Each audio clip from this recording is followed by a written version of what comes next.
Welcome to our few moments together on the Parsha. This Shabbos, we have the privilege of reading Parshas Korach.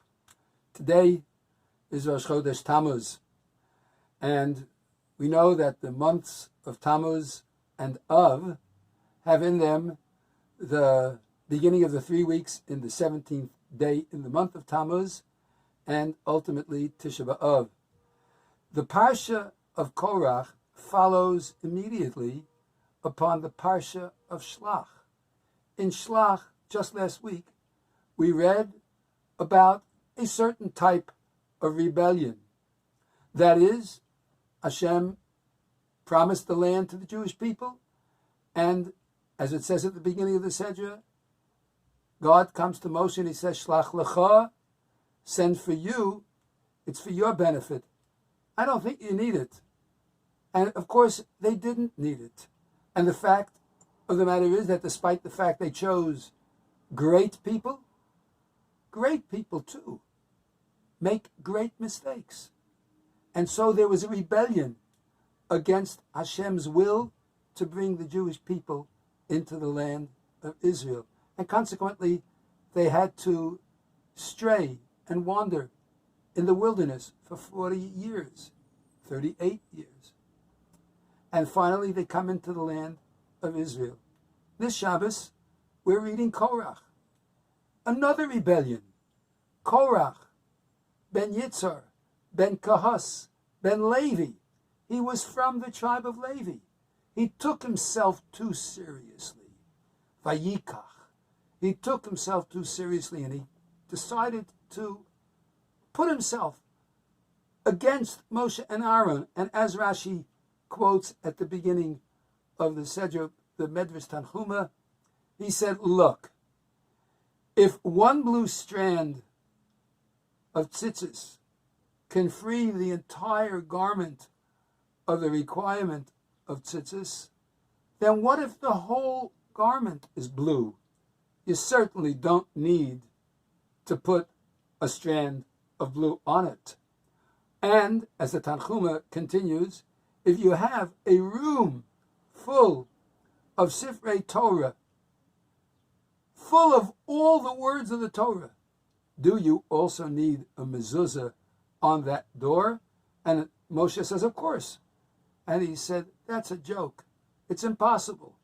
If one little mezuzah with just Shema and Vayim Shemo on it can make free the whole room, here you have Sifrei Torah galore in a room. Why do you need a mezuzah on the room?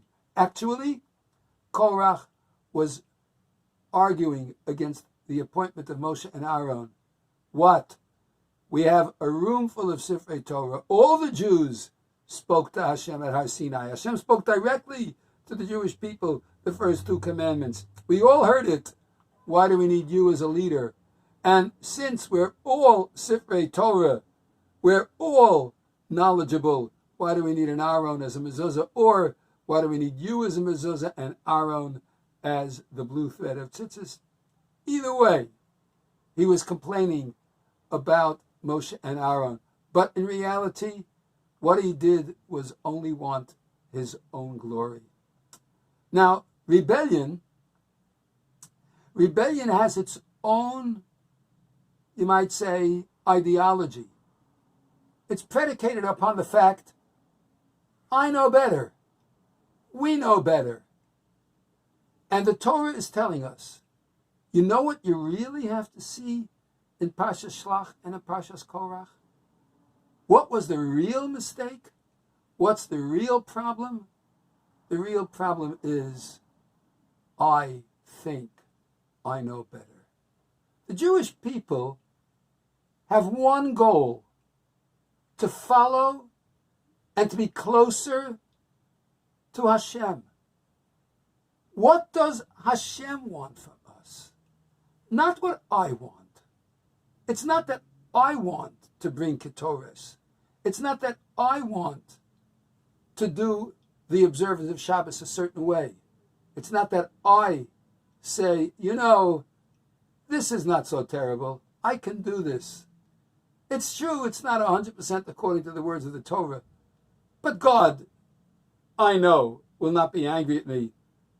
What if I carry something in a public domain? It's a small item. What if I eat a little bit on Yom Kippur? It's just a little bit. We think we know better.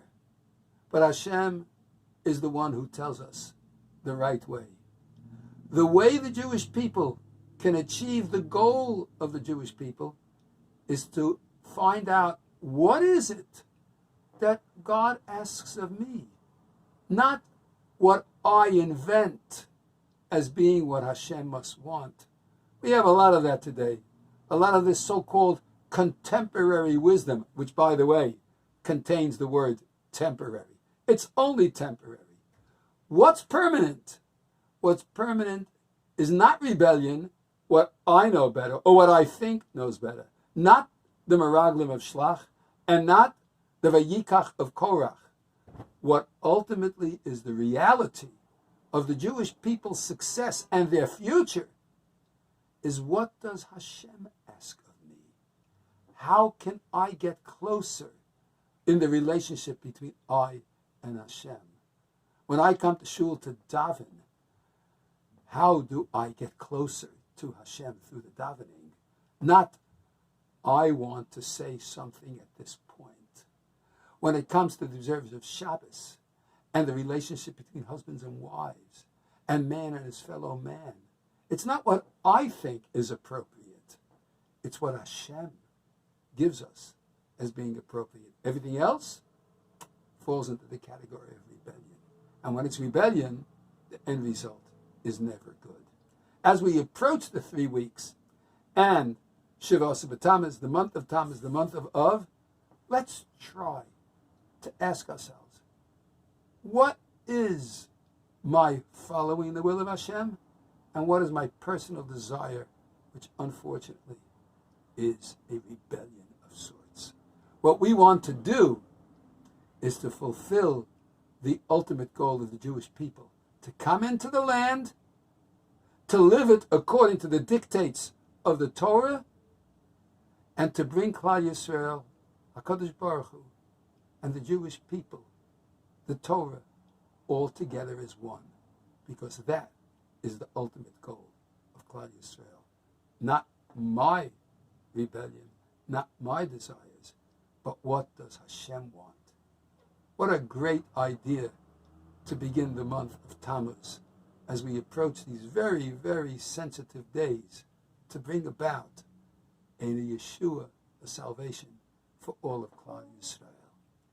Have a wonderful Shabbat.